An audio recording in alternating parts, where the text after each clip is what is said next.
I want to know about LinkedIn, because last time we spoke, you mentioned a couple of really interesting things in terms of what role do you see it play in someone's kind of career change journey? Yeah. Honestly, I think LinkedIn is the best resource. I know it gets a lot of stick and people make fun and all of these different things, but it is honestly a fantastic resource. Recruiters like myself, it is one of our main tools of going out there and looking for people for certain jobs. I think it's a great place to start a search and to engage in the people that you're looking to engage with. And it's 100% free as well, right? So another incredible thing. With LinkedIn, you can put yourself as open to opportunities, either privately or publicly, and that creates an opportunity for opportunities to come to you, or creates a chance for opportunities to come to you organically. But it's also a place where you can build out your network, you can find like-minded people, you can even reach out to senior people and ask them just for their download, for their insight on certain things. You know, people are always really happy to share that kind of information. And a great place to look for what jobs are available on the market, right? And you can be very specific and tailored with that. The one caveat I will say, and I mentioned this to you before, is that I don't think it's the best place to apply directly for a job.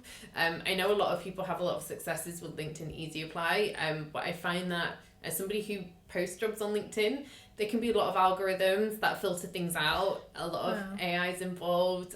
There are a lot of parameters that people put in to kind of filter out candidates, and you do get a lot of people just kind of quick applying to a lot of certain things, which can give a lot of things to filter through. There's a lot of inboxes and channels to manage as well, whereas LinkedIn, you can find the most direct source for applying. That might be the company's page, their careers website, something like that can maybe better increase your chances of applying. And do keep in mind that if you do apply for a job on one platform, once they've registered your information, whether that's your mobile number or email address, it might not let you continuously apply on other platforms because it's already registered your details. So you want to use that one shot, kind of, unless you set up multiple email addresses. Right. See if that works. Change the name on it slightly. Just change the name on it slightly and just apply. Does that multiply your chances of getting the job? Right. Maybe. Shows your commitment for sure, right? Yeah. You know, I've heard of these instances where people come up with these unique ways of getting a job. Where was this guy who stood with like a cardboard thing in front of like a company, Google or something, probably something like that. Canary Wharf. He just stood there with it saying like, "Who wants to hire me?" And it worked. And he went viral. Like, absolutely, exactly. The latest one going viral from LinkedIn is someone's proposal picture. They proposed to their partner and they wrote a LinkedIn post about it, but they analyze it as a business. B2B sales. Yeah, B2B sales. Yeah. I hate it. My gosh. I hate it so much. But yeah, you're right. People make fun about LinkedIn, but it's still a great place. How would one set up if someone wanted to be noticed, what's the best way to set up your profile? Like, when you sift through different people, what really makes people stand out to you? Or like, what do you use? Like, what have you noticed maybe the search results bring up when you search for certain things? So what should people make sure they definitely have on their profile, and what is maybe not so much important? Put as much information as possible about your background, about your current skills, about what it is you're looking for, and what it is that you do. The more information you have, the more easy it is for the right people to find you and to pick up a story. Right. Your LinkedIn should tell a story. And I tend to read people's profiles from the bottom up, because you can kind of read their journey in life a little bit. Yeah, because it shows the most recent. Yeah. So read it from the bottom up, like, where did you go to school? What activities were you involved in? I mean, on your CV and your LinkedIn, if you want, you can leave off, you know, like your high school jobs and things like that if you don't find it's relevant. But I mean, you never know where, like, that time you worked in retail in Argos, it might be connected with somebody, or, you know, things like that. So you never know.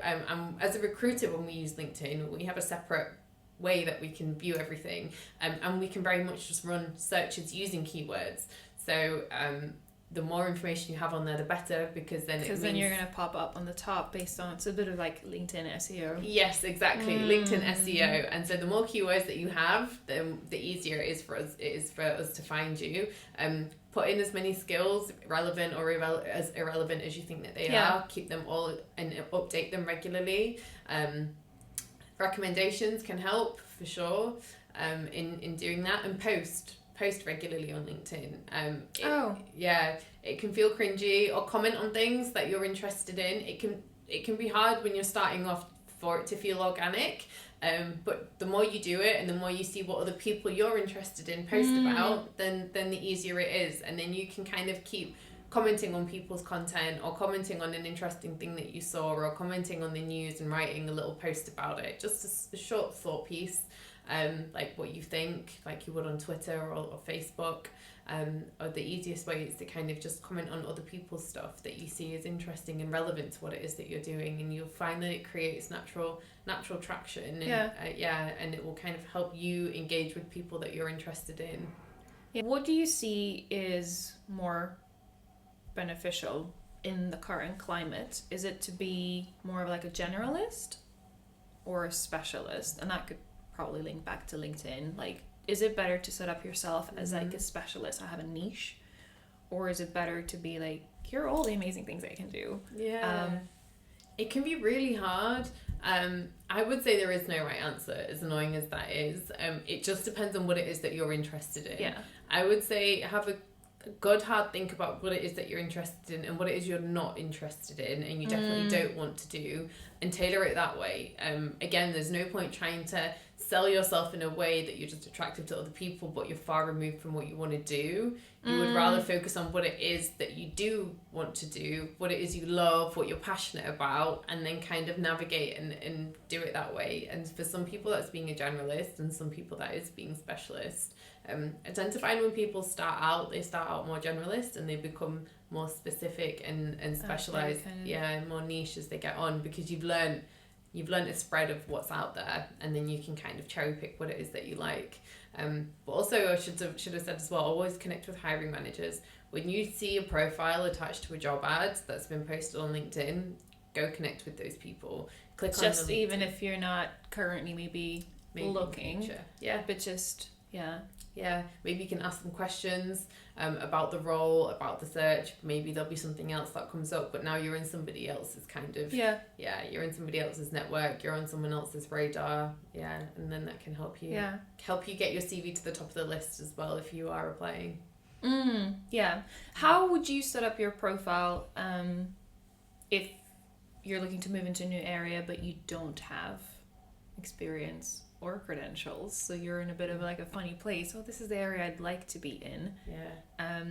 Does everything what you've just said applies, or are there any other things you'd for sure? It's funny because you always see that often on LinkedIn, because someone's open to work and you click it and you can see actually what it is they're looking to do, and sometimes it might be a bit of a U-turn from where they're at, or a bit of a pivot. So I would say when you are going to open to opportunities, include a lot of those things in there, so that the right people might find you and are attracted to your to your profile. And then when it comes to filling out your LinkedIn, I would refer back to looking at some of those job specs, looking and learning a bit more about what are the types of roles you want to do, and try to mirror some of that language. Research and using the internet is a great tool and resource to get you started. Take in as much information as you can, learn as much as you can about the role of the industry, and then you can start thinking about, okay, how can I tailor my experience? How can I rephrase some of my experience so that it matches this kind of terminology? And a lot of the times, again, a recruiter can hopefully help you with that a little bit. Help you tailor it a little bit, like glance over my profile. What am I doing wrong? What am I doing wrong? Credentials versus experience. Is there... Well, I suppose there are some industries where credentials, are kind of a must-have because they're highly regulated, as we talked about those. But would you say what's more important? Credentials or experience? What is currently seen as more valuable for the organizations? I would say experience. I would say experience. There is rarely, especially now if you think about STEM and AI and all of these things that, in general, the UK is trying to gear up towards. Whenever I've worked on data-led roles, no one's ever said to me, like, do they have a computer science degree? Where did they learn Python? Which Microsoft or Google? They don't care. They're like, can you do this work? Yes, okay. Here is maybe a data set. Can you solve that? Yeah, okay, cool, and done. When you're working at the senior level, people don't say, oh, can you do, they're like, can you deliver this nice presentation and explain it to us? Right, okay, cool, we believe you, but they're not asking for your qualifications. So I would say experience for sure, that hands-on experience is super invaluable, but in lieu of that, credentials are really helpful to getting you up and going in the right way, or to make that pivot that you're looking for. Yeah. You know, where if you feel like you're in an industry that you might love, but you're going down a trajectory that you don't, or maybe you don't see where that progression might be, then credentials are a really useful way to help pivot your experience and get you into the right direction. And there's so many different things, every industry has them. Prince 2 for project management, across all fields. People take their CIPD if they're involved in HR. What else is there? There are like AML if you're interested in finance. Like there are so many different types of professional qualifications that you can go and apply for to gain more experience, maybe gain a network, meet other like-minded people, all of those things.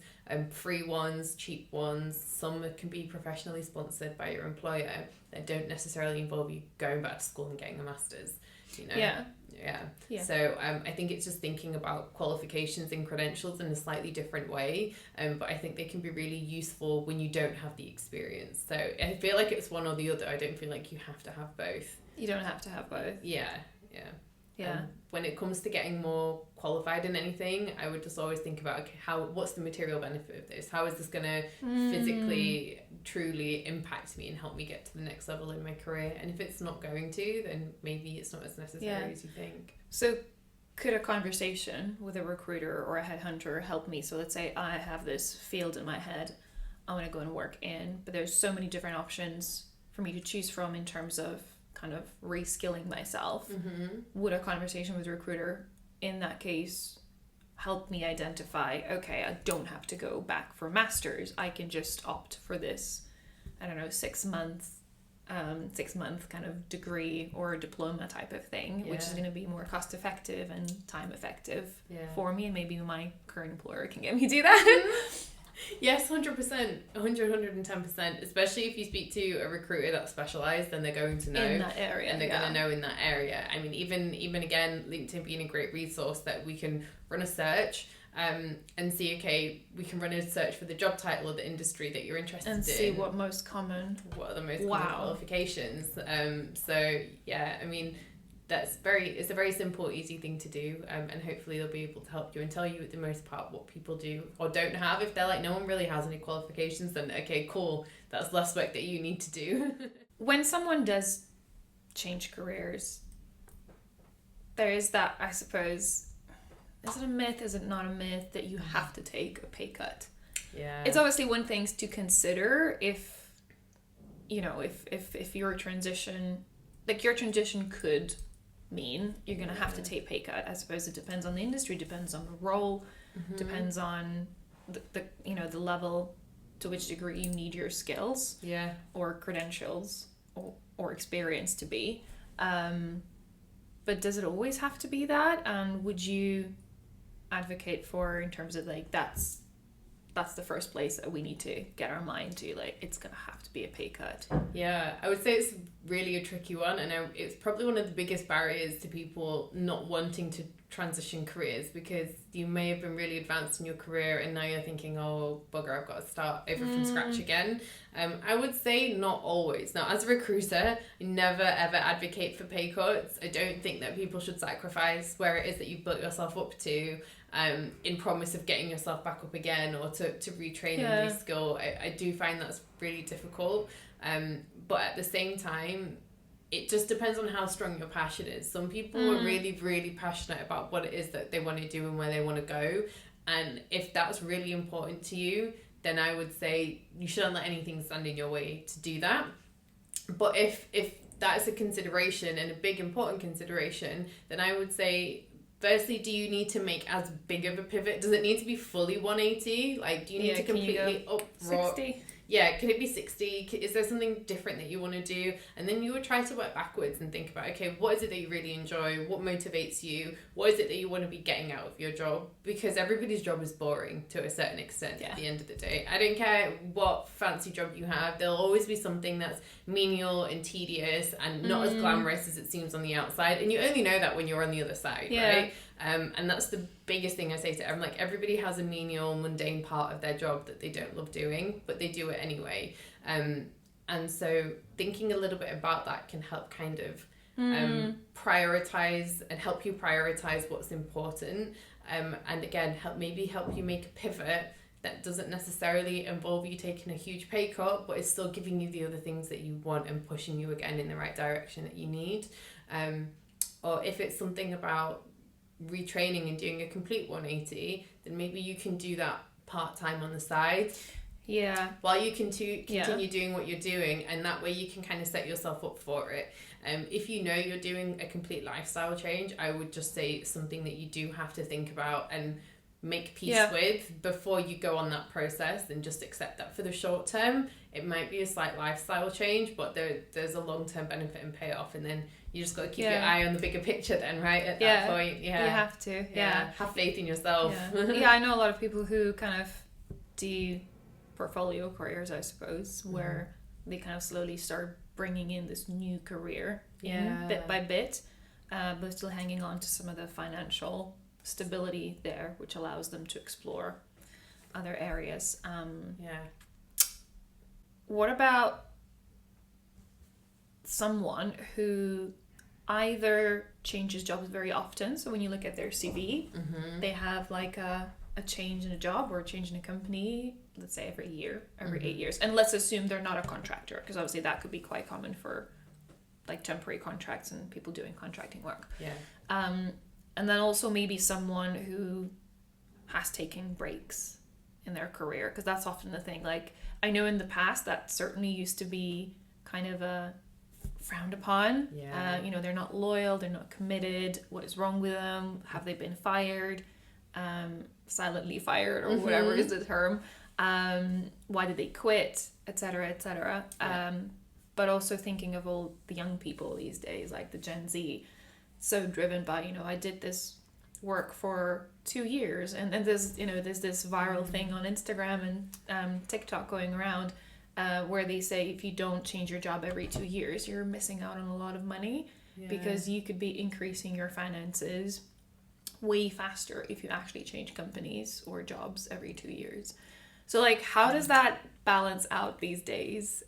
It's hard, I would say there was definitely a lot more stigma beforehand, and before as well, like 10 years in one company was a lifetime, right? Now it's kind of gone the other way as well, where if someone has spent 20 plus years in one company, that's also a bit of a question mark to some people sometimes. Like, what's been going on? You never thought about doing anything different, and it is true. You can leverage a lot more from a pay rise from moving from job to job. But I will say not everybody is motivated by that. Not everyone will move just because you've offered them a lot of money. You would be surprised to know. I think after a certain point as well, salary's less important to people, and then it's things like culture and happiness and people and team that's a lot more important than the financial incentives.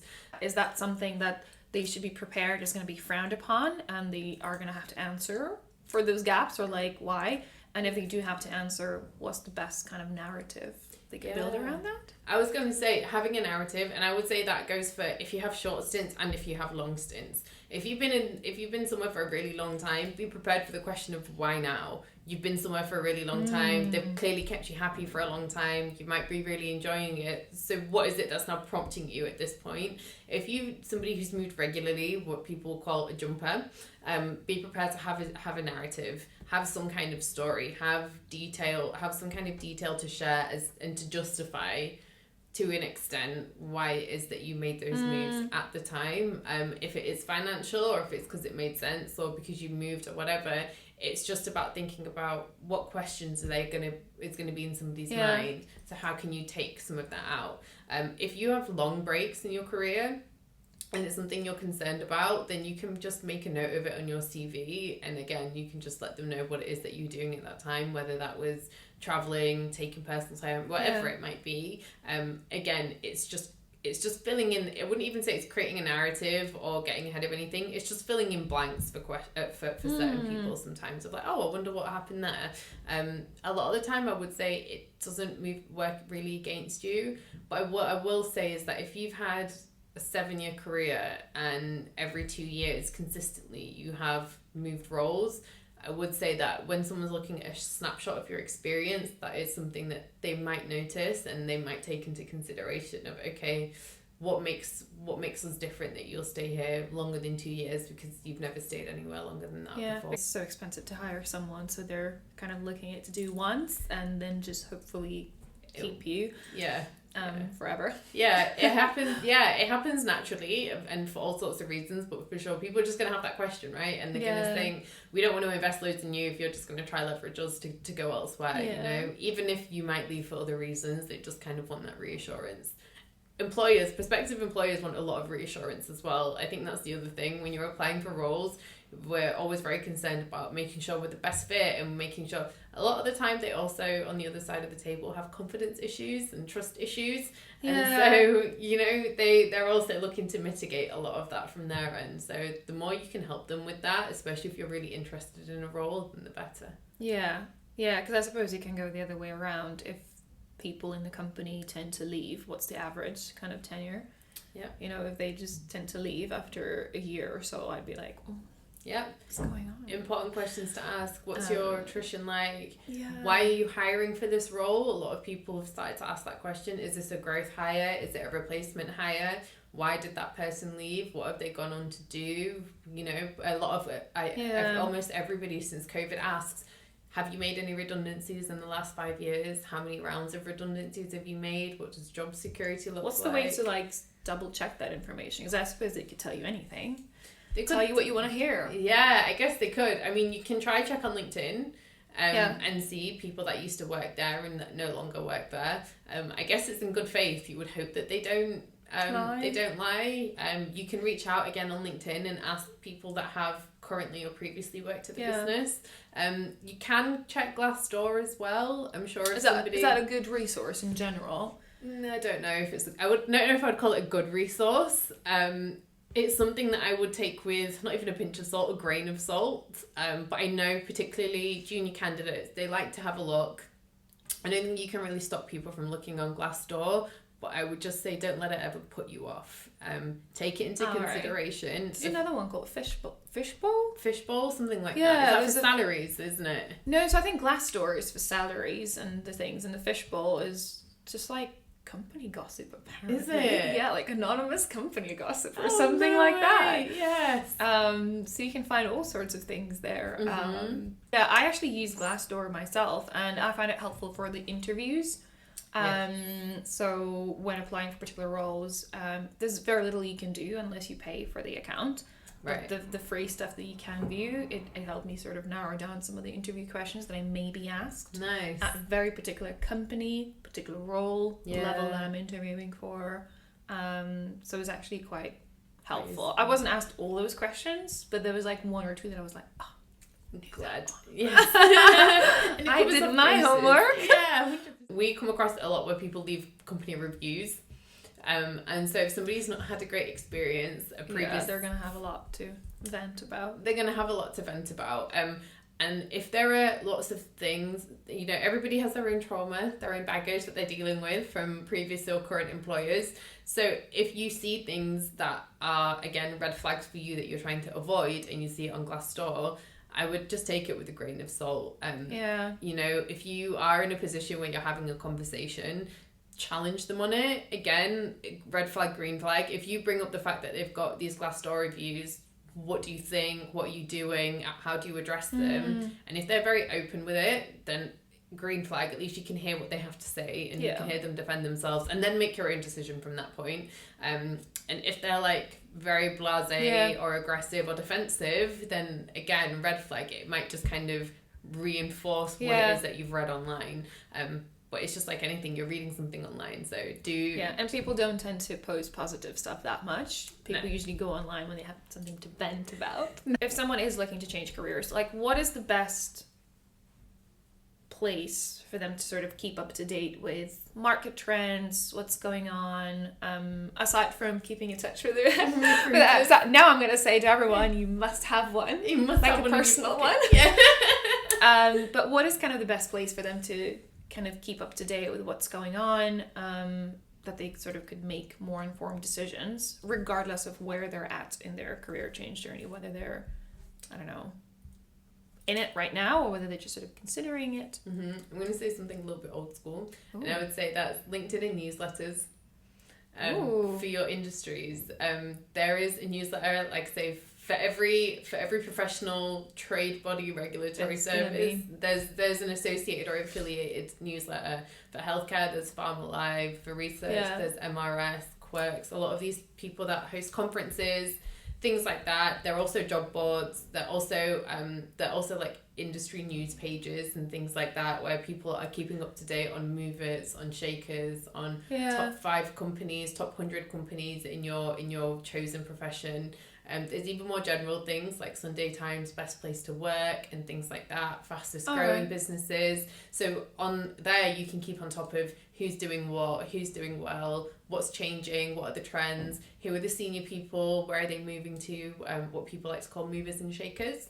And so it's a really good way of kind of staying on top of that. LinkedIn is a really organic way of doing that and finding those places. Who's the chair of what random committee board is that? Okay, that seems kind of affiliated. And without talking about a specific industry, it's hard, but I know for most professions, there will be There's going to be something. Yeah. That's really useful. Have you heard of the LinkedIn Career Explorer? Yes, I think so. Saw it. Okay, I'm just gonna give away that I'm such a scroller. Yeah. But I may have come across it in like one of the Instagram reels. Okay. And I was like, oh, so apparently you just type in, you scroll all the way down, I can't remember the text and structures, but you somehow get to that tool. Yeah. And then you just get to like type in whatever thing you're interested in, and it's going to give you lots of different comparisons, even what skills you need to build for each and etc. stuff. Is that something? Definitely something that you can do. LinkedIn will have amalgamated all the data and information that they have to kind of tell you what people have, what they do, different ways you can learn it. There's LinkedIn Learning as well, which I think do a lot of free courses. It's an opportunity for you to kind of wet your feet, see what you might be interested in. Some people really like the idea of certain things, but when you go into it, you're like, oh, actually, that sounded better than it is. And it's a good place to kind of practice and try out a few things. Yeah. And are the LinkedIn, because I know LinkedIn offers a lot of courses like Excel stuff, and you can get like a mini certificate that you've completed the course. Is that a valid proof? Like, is that a valid credential? So can you actually apply to jobs and say, well, I don't have a university degree, I haven't done like actual like a chartered body sort of a course or a diploma, but I have completed these courses on LinkedIn and here are the certificates. Yeah, I think Is that valid? I would never say anything's a waste, because at the end of the day, you've picked up a skill that you've actually demonstrated that you can do and that you can use, and it shows a commitment.